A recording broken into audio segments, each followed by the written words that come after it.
All right, so I want to do a quick overview of our rear upper canopy camper accessory brackets. These are for the Alu-Cab Canopy Campers, and from what I understand, this is the same spacing and stuff on the Alu-Cabins, so these should work also for the Alu-Cabins.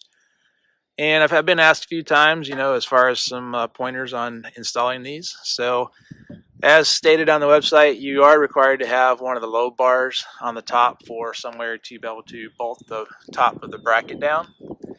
And I would recommend staying with the Alu-Cab load bars just because they do match the camper and they are pretty beefy bars.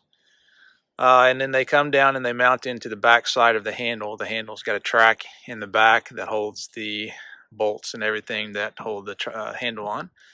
So you are required to remove the two bolts or two nuts on the inside here so that you can pull the handle off. You've got two on this side and two on the other side.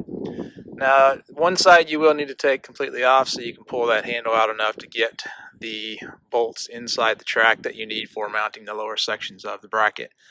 If you do take the handle completely off, that's okay also.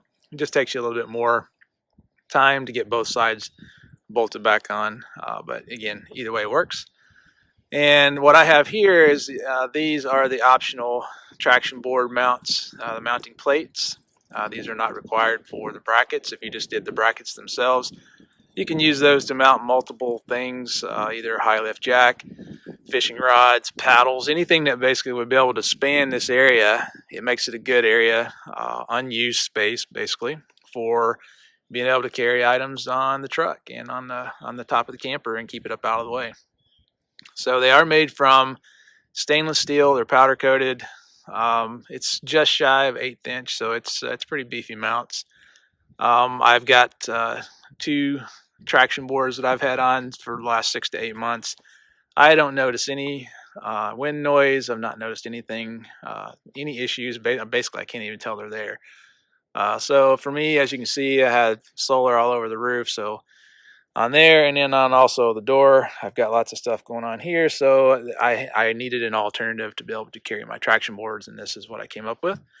But again, it doesn't have to be just for traction boards. It's pretty much anything that you can use this area for to mount these with, because once you have the brackets bolted in, you can move them anywhere along the track within the back of the handle here and then on top.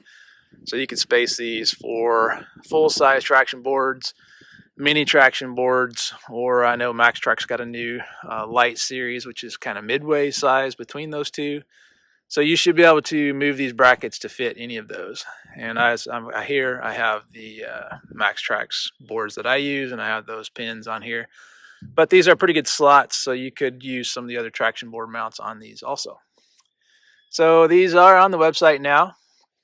If you have any questions about them, let me know, 813fabrication.com. And again, it's a pretty simple install. You just have to bolt the top of the brackets into the low bar, which is required. And then you've got a couple of nuts or bolts that go into the track of the handle that bolts them in, makes it very strong. Actually, when your traction boards are mounted, you have a couple extra beefy handles to hold on to. It does not affect being able to grab a hold of the handle, and it works great. So if you have any questions on them, just let me know. Again, 813fabrication.com. Thanks.